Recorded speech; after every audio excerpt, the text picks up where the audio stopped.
Well, it seems like there's a new headline about inflation every single day. And don't get me wrong, we all feel the pain in the grocery store, like when we go in. We know it is happening, and we know that people are really, really struggling with this. But we only have control over so much when it comes to our life. And sadly, the percentage of inflation, we don't have control over that. But today, I do want to talk about how to afford 4 essential expenses, is what we call our 4 walls, that are non-negotiables even during inflation.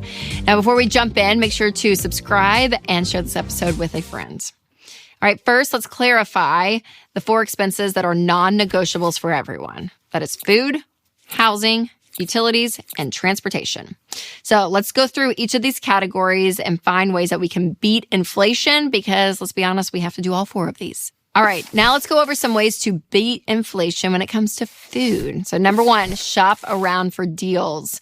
That may mean you hit multiple grocery stores, but you guys, deals are great when it comes to coupons or BOGO deals, and finding what you actually need and shop around those deals is so helpful. And just know what grocery store you walk into will determine how much money you pay. It's amazing. So find those budget-friendly grocery stores, and when they have deals running, you're golden.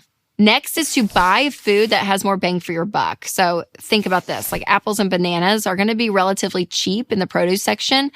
And you don't always have to buy meat for every single meal, right? You can find ways to kind of cut back on that because meat's going to be very expensive. Canned foods, it's going to last for months, won't go to waste. But think about, dry foods like pastas or rice. Those are also some great foods to buy that will have a long shelf life because there's so much waste that happens when we grocery shop. So eliminating that is really key. Now, for a more detailed idea of meal ideas and tips, I will put my meal planning guide for you down below, so make sure to check that out. Next is to cut out non-essential wants at the grocery store. So, those specialty popsicles that are $12 with 4 of them in a box, just say no to that stuff, right? There are so many things that we add on that we just don't need. And if you're looking for ways with food to save specifically at the grocery store, this is a great thing to think about. Now, I do want to take a minute and talk about one of our sponsors, Christian Healthcare Ministries.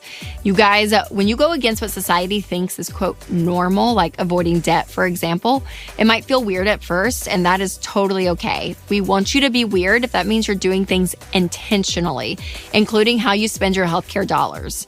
And one way to be intentional is with Christian Healthcare Ministries. CHM isn't health insurance. They're a health cost-sharing ministry that's helped hundreds of thousands of families like yours take care of healthcare costs without sacrificing their freedom.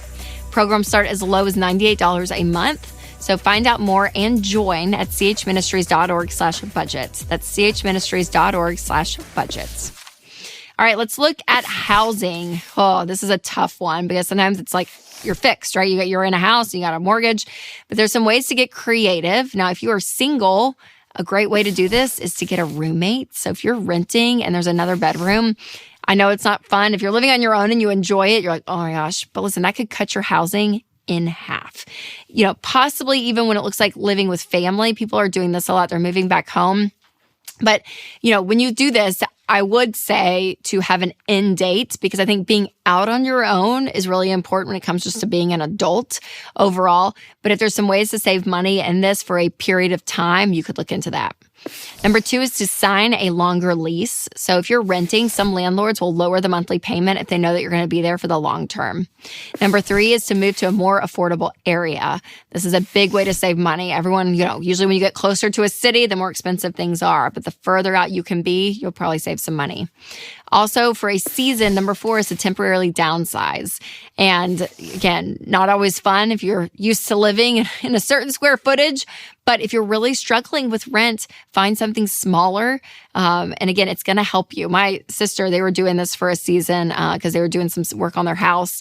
And they moved, to a significantly smaller area. And she was like, it's really encouraging to know, you can do this. So if you're in a position that you're like, yes, we have to move to something smaller for a period of time, for whatever reason, it's always good to know you're going to be okay. You're going to be okay. Next is utilities. So number one on this one is don't run appliances until they're full. So think about your dishwasher or doing a load of laundry. That will save water and energy. Number two is adjust the thermostat when you're away. We do this all the time. When we leave to go out of town, we'll have the air not on as much, during the summer or the heat with the winter.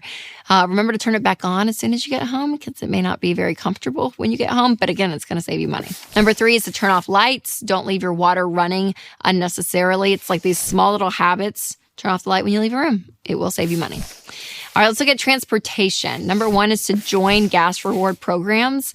So Kroger Plus, Costco gas is usually cheaper than other places around.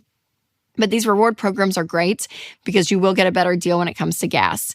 Number two is just go around the corner for cheaper gas. I'm terrible at this. Winston's good at it. He looks at gas prices and I don't. But it is amazing. When you go to a more affluent area of a city, it's going to be more expensive. So maybe you drive a little ways down the interstate and half a mile even, and that can save you $5 to $10 when you're filling up your tank.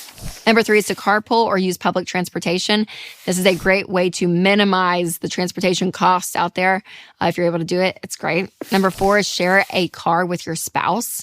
One-car family can be difficult. I know, especially if you're in an area that you have to be driving, but a lot of families do this for a season, especially if you're trying to get out of debt and you're selling a car because it has a crazy payment on it. People do this all the time and they survive. They eventually will go back to a two-car family, but for a season, this could be a great option. All right, for more tips on how to spend your money the right way, make sure to check out my episode on home upgrades that are and aren't worth your money. You can click here, or if you're listening on podcast, click the link in the description. All right, you guys, remember to take control of your money and create a life you love.